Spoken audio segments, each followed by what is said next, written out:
आप देखना शुरू कर चुके हैं राष्ट्रपथ। आपके साथ मैं हूं अर्चना सिंह। छत्तीसगढ़ में 20 सीटों पर पहले चरण का मतदान 7 नवंबर को हुआ।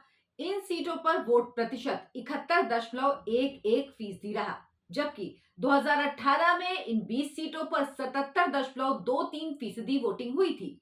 छत्तीसगढ़ में कांग्रेस और बीजेपी के बीच दो ध्रुवीय मुकाबला ही रहता है। कांग्रेस का चेहरा तो भूपेश बघेल हैं, लेकिन बीजेपी का चेहरा कौन है छत्तीसगढ़ का वो गृहस्थ योगी जिसने मुख्यमंत्री भूपेश बघेल की नींद उड़ा दी है? बीजेपी का चेहरा छत्तीसगढ़ के यही योगी आदित्यनाथ हो सकते हैं। छत्तीसगढ़ का यह योगी गृहस्थ योगी है और इसका दिल सनातन के लिए धड़कता है।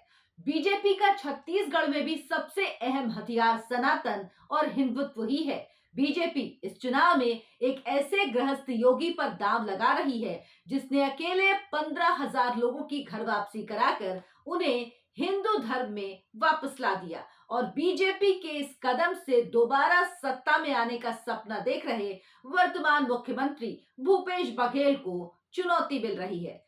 भूपेश बघेल के लिए चुनौती बनने वाले बीजेपी के उस कद्दावर नेता का नाम है प्रबल प्रताप सिंह जूदेव। प्रबल प्रताप सिंह का जीवन सनातन यानी हिंदू धर्म के प्रति समर्पित है। सनातन के प्रति ये निष्ठा उनकी पारिवारिक विरासत है।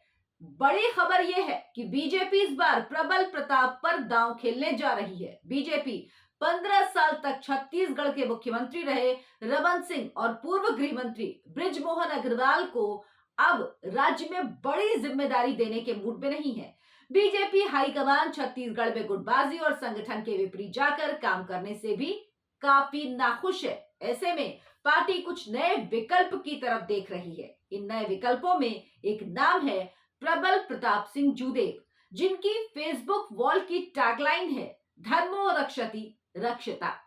प्रबल प्रताप सिंह की पहचान सनातन हिंदू धर्म छोड़कर ईसाई और अन्य धर्म अपना चुके लोगों को वापस हिंदू धर्म में लाने वाले नेता की है। अपने इस लक्ष्य को पाने के लिए वो काफी मेहनत भी कर रहे हैं। हिंदू धर्म में वापसी कराने के इनके तरीके की तारीफ भी होती है। ये हिंदू धर्म में वापसी कराने वाले शख्स का पैर खुद पानी से धोते हैं और फिर वैदिक रीति रिवाज से उसकी घर वापसी करा देते हैं।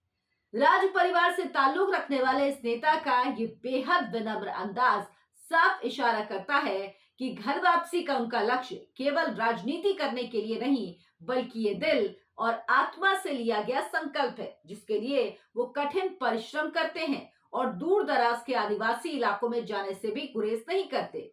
प्रबल प्रताप सिंह को यह कठिन संकल्प उनके पिता दिलीप सिंह जूदेव से विरासत में मिला है। 2013 में अपने निधन से पहले उनके पिता दिलीप सिंह जूदेव भी छत्तीसगढ़ के हजारों लोगों की ईसाई धर्म से हिंदू धर्म में घर वापसी करा चुके थे। ये जानकर हैरानी होगी कि 3 डेथ ट्रेजेडी के बाद भी इस परिवार का ये संकल्प कमजोर नहीं पड़ा।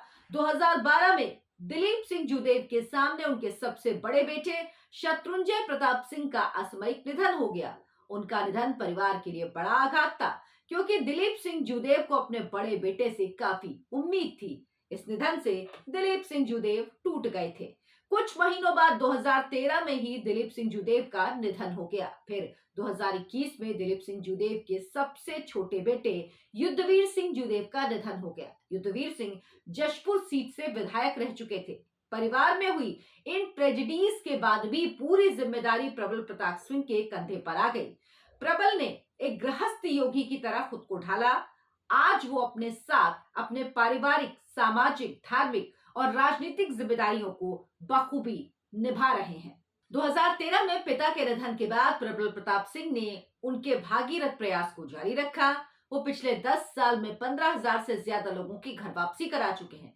प्रबल प्रताप सिंह जूदेव के मुताबिक जनजातीय क्षेत्रों में वर्षों से धर्मांतरण हो रहा है। विरोध के बावजूद ईसाई मिशनरियां सुधर नहीं रही। वो लालच देकर, सर्विस के नाम पर और हमारे हिंदू देवी देवताओं का अपमान कर भोले भाले गरीब लोगों का धर्मांतरण करवा रही हैं। इस संबंध में उन्होंने कांग्रेस पर भी बड़ा आरोप लगाया। उनका आरोप है कि कांग्रेस सरकार के दौरान छत्तीसगढ़, झारखंड और उड़ीसा जैसे आदिवासी बाहुल्य राज्यों में हिंदुओं के धर्मांतरण में तेजी आती है। उनका आरोप है कि पंजाब में भी कांग्रेस सरकार के दौरान सिखों का बड़े पैमाने पर धर्मांतरण हुआ। ये गंभीर आरोप वो लगाते हैं कि तुष्टीकरण को कांग्रेस बढ़ावा देती है, धर्मांतरण कराती है और फिर धर्मांतरित लोगों को वोट बैंक में बदलकर राज करती है। यही कारण है कि कांग्रेस के शासनकाल में पूरे देश में हिंदुओं की जैसी दुर्दशा हुई वैसा कभी नहीं हुआ। प्रबल प्रताप सिंह जूदेव के अलावा छत्तीसगढ़ बीजेपी के कई नेता भी कांग्रेस पर हिंदुओं को ईसाई बनाने में मदद का आरोप लगा चुके हैं। इन नेताओं का आरोप है कि जब छत्तीसगढ़ में अजीत जोगी की सरकार थी तब बड़े पैमाने पर ईसाइयों को हिंदू बनाया गया था। अजीत जोगी नाम से हिंदू लगते हैं लेकिन वास्तव में वो ईसाई धर्म को मानने वाले थे। बीजेपी अब घर वापसी के हीरो प्रबल प्रताप सिंह जूदेव को आगे कर छत्तीसगढ़ में विधानसभा चुनाव लड़ रही है, जिन्हें कई लोग गृहस्थ योगी भी कहते हैं। छत्तीसगढ़ विधानसभा चुनाव में इस गृहस्थ योगी के साथ योगी आदित्यनाथ की भूमिका भी अहम है। छत्तीसगढ़ के बस्तर और सरगुजा डिवीजन में नाथ संप्रदाय को मानने वाले आदिवासियों की संख्या अधिक है। योगी आदित्यनाथ यूपी के सीएम होने के साथ साथ गोरखपुर मठ के महंत भी हैं। बीजेपी का फोकस है कि योगी आदित्यनाथ के सहारे आदिवासी वोटर्स को अपने पाले में लाया जाए। छत्तीसगढ़ विधानसभा चुनाव में बीजेपी का जोर सबसे ज्यादा आदिवासी और दलित वोटर्स को साधने में है। दूसरे चरण का चुनाव होना बाकी है और वोटों की गिनती सभी 5 राज्यों की एक साथ 3 दिसंबर को होगी। यानी 3 दिसंबर को एक तस्वीर साफ होगी कि जनता ने किसके नाम पर मुहर लगाई है, दिलीप सिंह जूदेव या भूपेश बघेल। मेरे इस वीडियो को लाइक करें, शेयर करें और चैनल को सब्सक्राइब जरूर कर लें। नमस्कार।